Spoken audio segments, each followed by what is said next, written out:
pain along with our community in this circumstance. Specifics about folks that we're caring for, we currently have 9 patients that were involved in the shooting yesterday. 6 of those patients are in satisfactory condition. 5 of those patients are children. We have 2 patients in serious condition, 1 adult and 1 child, and we have 1 child in critical condition presently. That's about all the detail we'll be able to give out of respect for patient and family privacy. So I'm going to hand off to Marty Shear from our EMS services to help walk you guys through the events and perspective. Marty. Good morning. My name is Marty Shear. It's M-A-R-T-Y-S-C-H-E-E-R-E-R. I'm the EMS chief for Hennepin EMS. I'll try to maybe answer a little statement, answer some questions that you want me to, Chris. From the EMS perspective, things went as well as they could be expected. We trained for this, and things went well on that part. But no matter how much you train for it, it's still really difficult on the team. I think there's a lot of maybe unrecognized heroes in this event, along with the children that were protecting other children, which is really amazing to hear about. I might be saying too much, but we had one kid that covered up another kid and took a shotgun blast to his back and things like that, and they were helping each other out. So the teachers were amazing. The teachers were, getting shot at. They were protecting the kids. They took all the kids outside to an area of safety. Witnessed all this happen. The teachers were amazing. The kids were really upset, obviously, but they really did a great job of keeping the kids together, keeping them calm, and then taking them to an area of safety and really working with the parents. So the teachers were amazing. They're great. Minneapolis police was amazing. They entered the building. Their objective is to neutralize any shooter in there, and they did it without hesitation and then immediately to the building, which is amazing. That doesn't happen everywhere. So Minneapolis police deserve a lot of credit for this. They also gave us a really good report of we have potentially 20 patients in there, and that helps us in many, many ways. We notified the hospitals what we have coming, and we try to separate some of our patients. So we take many of the patients that are critical to Hennepin, the level 1 trauma center for pediatrics. Then we take some to Children's Hospital, they're less critical, and then we took some to North as well. So our whole team, our surgeons, the ED, everybody did a fabulous, fabulous job. But yes, it's really still tough on that team.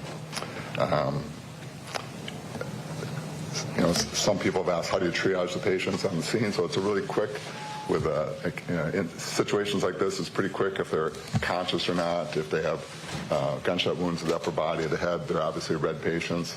Other people are going to be yellow patients. We try to load up 1 red patient, maybe 2 or 3 yellow patients in an ambulance, take them to the hospital. That all worked really, really well. Great response from our police, fire departments, and other EMS services. And like I said, we train for this. Most of us all have kids, though, so it's still really, really hard for our team. But they're doing pretty well. We gave most of the people the day off today that were there yesterday, but they'll come back to work and do the same thing over again. So should I answer questions or save that for later? Yeah, questions later. Thank you.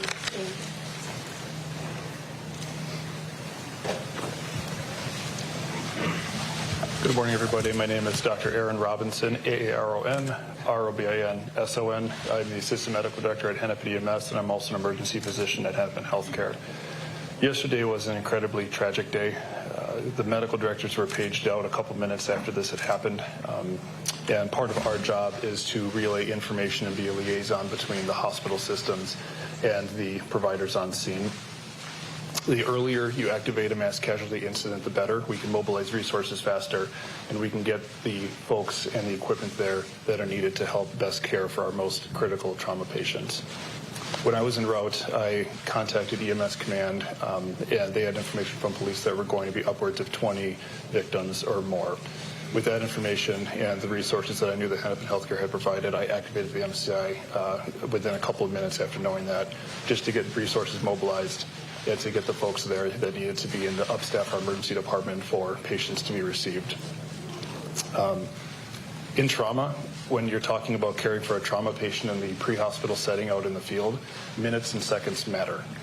And Our job in the pre-hospital setting is to perform life-saving interventions like stopping the bleeding or helping somebody breathe. But every minute that a trauma patient spends on scene increases their chance of not having a good outcome and possibly dying. So I have a huge credit to the Minneapolis Police Department and the other first responders that entered the scene and secured it quickly. The scene was safe in a few minutes after the initial incident, and I credit our brave first responders for doing that. That allowed us to get the patients in and to get them to definitive care very, very quickly. Those swift actions undoubtedly saved the lives of many of those children.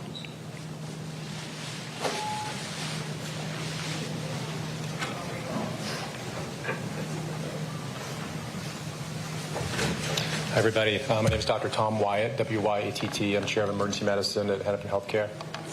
You know, the emergency department is the front door to our entire safety net organization. And while we deal with emergencies every day, it takes a lot of planning, preparedness, exercises, drills throughout the year to deal with an event such as what we experienced yesterday. So it was really very, very helpful to us, as Dr. Robinson mentioned, to get that pre-notification of the types of the numbers and the types of injuries that we were going to experience. And that allowed us to mobilize the appropriate resources. Here at Hennepin, you know, as a level 1 trauma center, both for adults and pediatric patients, we're able to mobilize a lot of resources very quickly. Luckily, this happened during the daytime and not the evening, so it was a lot easier for us to quickly mobilize some of those resources. The amount of resources and the amount of organization it takes to assemble those teams so that we can have a team ready for a patient when they come into our emergency department, when they arrive via EMS, is very impressive. And as I stated yesterday, I'm really proud to be part of this organization and all the different components of the teams that we had yesterday. I listed some yesterday, and I know I missed some people, so I won't try to list them all, but there's a number of different specialists that come down to help us for these types of events. After the MCI response was over, as emergency providers, we unfortunately don't get to stop what we do. We have to continue working. We have to continue to see the patients that are continuing to arrive to the emergency department. We have to continue to work the shifts that we are already there for, and that can take a toll as well. Once you try to process what you experienced in a mass casualty event such as this. So again, we received an outpouring of support from the local communities from across the nation. I've received messages and support from chairs of other emergency departments across the country. It's just it's been very meaningful to us and our teams. So thank you for that. I want to introduce Dr. John Gakin, who's one of our head trauma surgeons.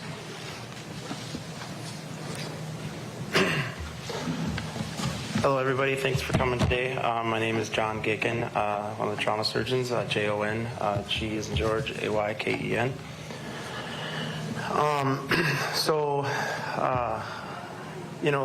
A lot has been said and a lot has happened over the last 24 hours. And the impact of yesterday's events will be felt throughout this community, through the country, and most notably through our hospital organization and the people that I work with. But I think it goes most importantly to be stated that this is really about the families and the people that are impacted at the shooting yesterday, and that we are just here to support them. I think the main message that I can portray is that, we like to stand here as a hospital just sort of quietly waiting and being ready for whatever the hospital or the community needs. And unfortunately, yesterday is something that I didn't think I would ever have to be part of, so I don't really have good words to describe it. But everybody in this hospital and this organization was there, and down to the EMS or the housekeepers, the nurses that weren't even part of the. I'll tell a quick story because it emphasizes it. One of the victims came in, and in the emergency department, this was a nurse manager from another unit, didn't have anything to do with what we would normally respond to, and one of the children were very scared and alone because everybody was running about and doing their jobs. And she went into the CT scanner with the patient, putting herself basically in the harm's way of radiation, which normally would evacuate the room. She put a little lead on and stayed there and held her hand and held her hair while she went through the scanner so she didn't have to go through it alone. Those are the types of things we witnessed yesterday. I don't know that we can describe what they went through and what the actual events were like, nor I think we're supposed to be able to do that. But we can describe the things that we saw from our team members and from our hospital. And it was as inspiring, as preserving for me as I can put words together. Taking care of one child that's injured is difficult. 8 of them is nearly impossible, but it happened yesterday. And so the teams that came together, that worked after the patients went out of the emergency rooms and they were triaged, the pediatricians, the neurosurgeons, the therapists, the pharmacists, sure I'm missing the medicine doctors, the other surgeons from other hospitals, our team, the outpouring of support from friends and family, past residents, past medical students, people that just know what's going on. So I can't say enough other than thank you for the support. Our teams will need it. Okay, I would answer some questions if anybody has some from anybody here. Just to show my but at one point you had 10 patients coming in with gunshot wounds. I think you said about 4 of them needed surgery. I would almost assume 10 patients with gunshot wounds, all of them need surgery. What differentiated those that stayed in the ER for treatment and those that were able to that required surgery? I'll jump in right. One thing we're really blessed with here is our surgeons come down to the ED right away, and so I'll let the surgeons talk about it, or maybe. Yeah, I think the way the trauma process in our hospital and many around the country is, the patients are met and greeted. EMS gives updates to the emergency department physicians. They have an opportunity if they think that something is going to be they think might require surgery, or if something develops when surgery is needed. But yeah, as they activate us, we come down and we work together. So it's the emergency department and our surgery trauma team interfacing with the patient and the condition together. And then once the decision is made that they have a surgical sort of need, we make efforts to get them to the operating room. So that triage process happens real time and together. But then once they go into surgery, we a lot of times we take them up to surgery. We do whatever surgery they need. And some gunshot wounds, to answer your question, don't always require surgery. Some can be managed what we call non-operatively. And those sometimes have to do with extremity injuries that don't involve blood vessels, that may or may not involve the bones, but sometimes they'll heal maybe if it's not a fracture that requires orthopedic involvement. But there are areas of the body, the chest and abdomen, where need exploration, or sometimes in the head, of course. So there were some of those patients yesterday, and some required emergent operations, and they underwent that. Can you give an update on the condition of victims? Yeah. I'm going to leave that to the... Yeah, I mentioned at the outset that we have 6 patients that are in satisfactory condition, 5 children.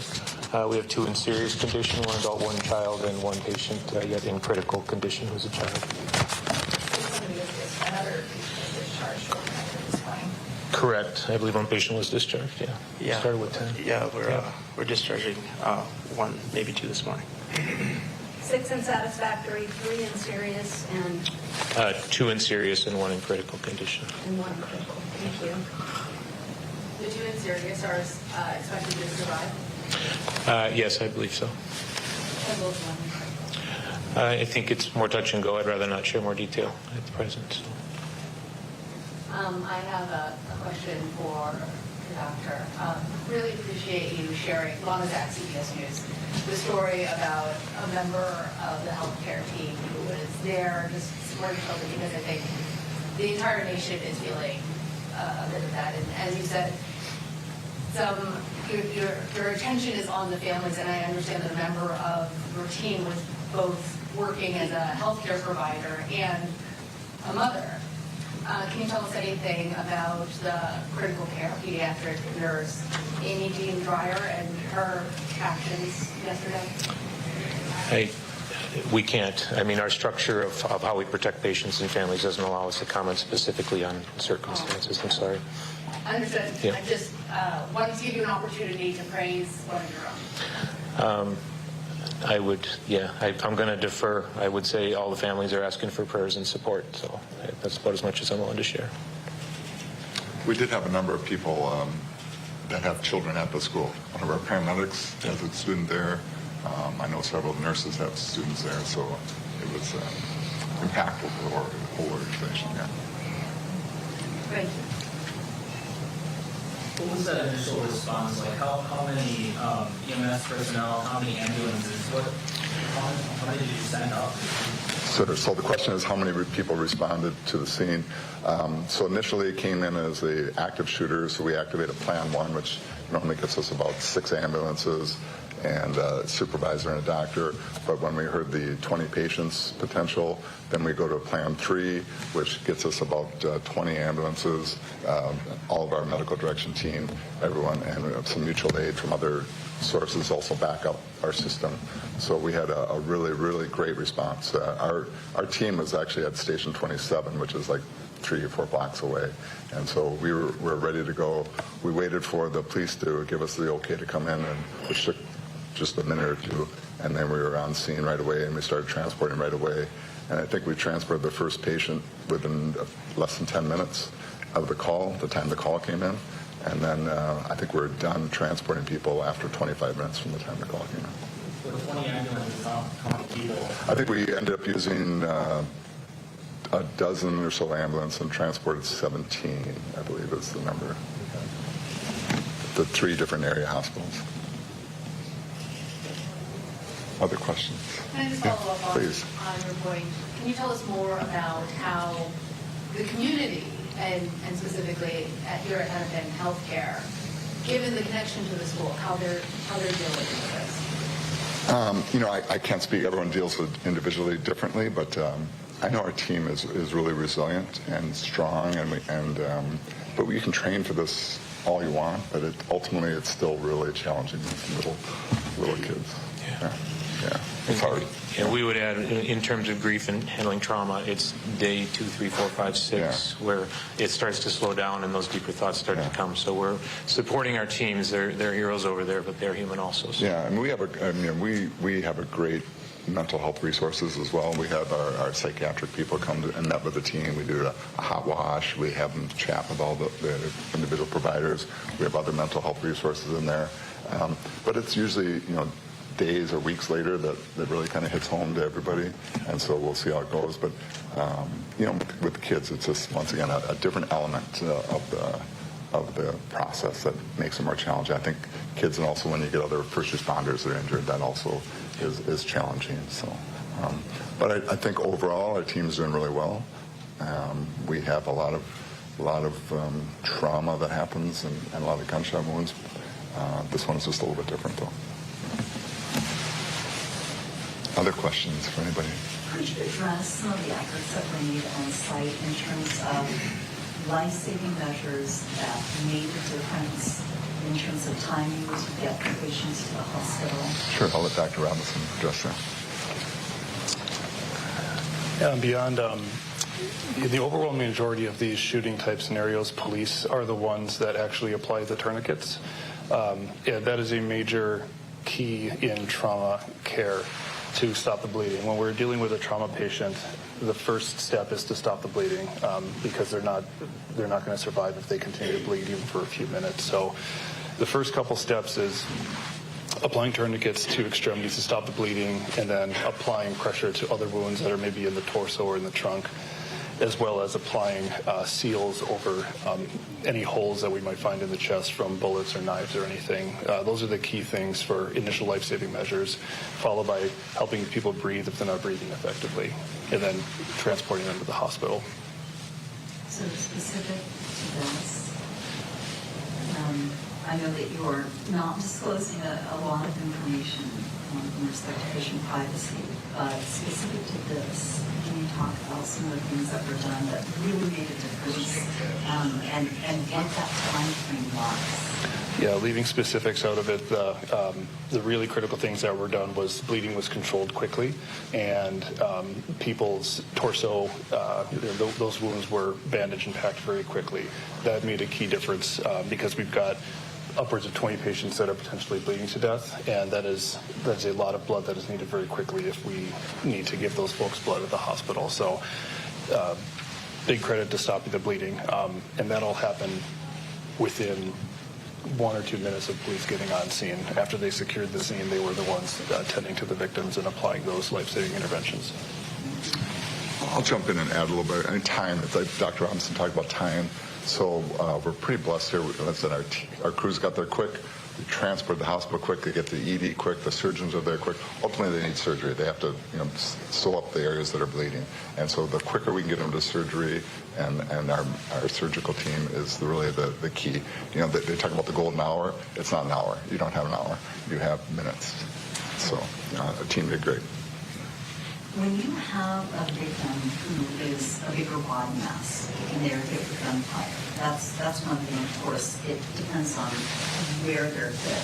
But when you have a child and it's a smaller body mass, can you talk about the scope of devastation when it's a child?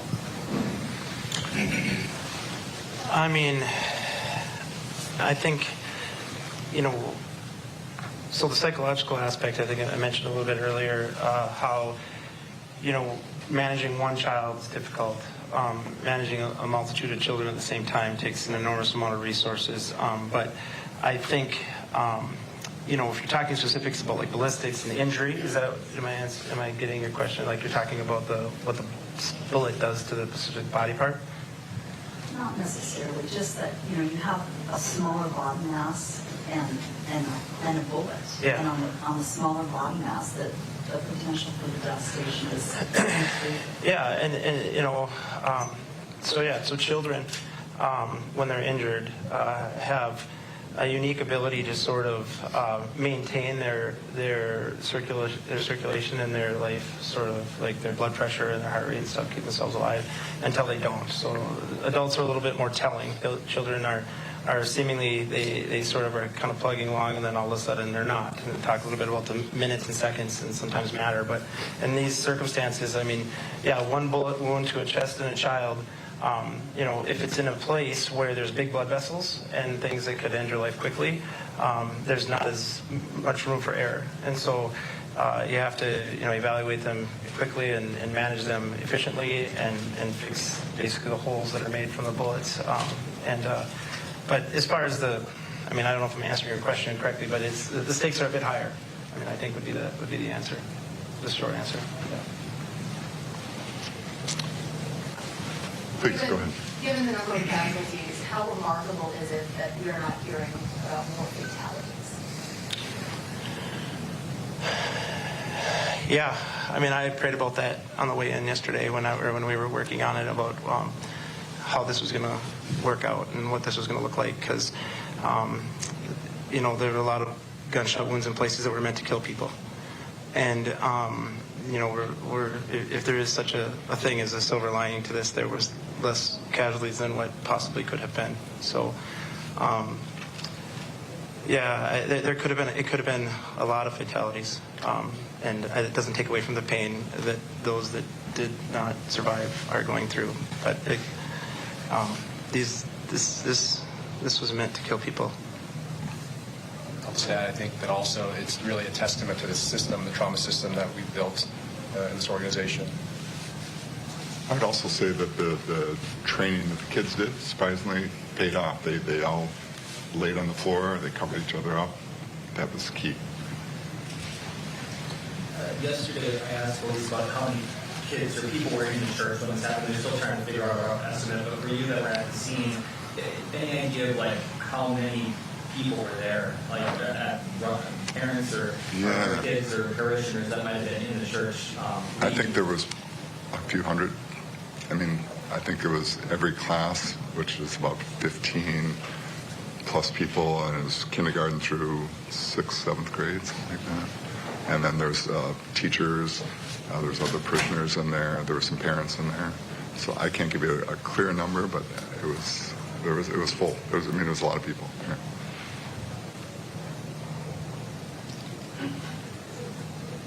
I may ask about, you mentioned blood loss and blood supply. Memorial Blood is getting a lot of calls from people who want to donate or actually have to kind of manage it right now. I wondered if you could speak to the blood usage for blood.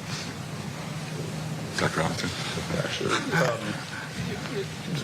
Glad you mentioned that. There's actually a critical blood shortage right now in the state of Minnesota, and I implore everybody that's available to please donate blood so we have it available for sick trauma patients and other people that need emergent blood. There's a critical shortage, and we have a few days on hand in the entire state. So please donate blood. The amount of blood that gets used in the ED, I'll defer to Dr. Wyatt and Dr. Gagan, as I wasn't in there at the time. I can't comment to the exact number of units of blood that we pulled from our own blood fridge in the emergency department or the units that we received from our blood bank, but it was pretty substantial. I'm not sure about the operating room. I mean, we use blood in the operating room. I don't know the exact number, but the thing, to echo the points, is that it's we're still using blood. So it's not just the morning of; it's ongoing. Other questions? Chris? Thanks. We can continue to ask more questions. I just wanted to mention, too, right here in this room yesterday is where we had our reunification center, right here in this room yesterday for families. The center was established right here as they waited for news about their loved ones and staff to bring updates from right across the street in our emergency department. And I want to recognize a really special team we have that specializes in caring for our gunshot victims and their families. And that's our Next Step program. Can you guys please stand? Yesterday when we talked about some experiences and things we saw, I saw firsthand in this room yesterday some of these team members. And can you just, if you guys were here, some of these guys, I saw them holding hands with families and praying with them. And it was just amazing, the work that this team does. And I just want to recognize you guys. It was just so touching and being there for them. So thank you for all the work you do. And if anybody wants to talk to them about the incredible work that they do for our patients, I just encourage you to talk to them. I don't know what we would do without your team, so thank you guys so much. And our reunification process is part of what our trauma team does. They, sometimes our patients arrive and they're unconscious, obviously, and they can't tell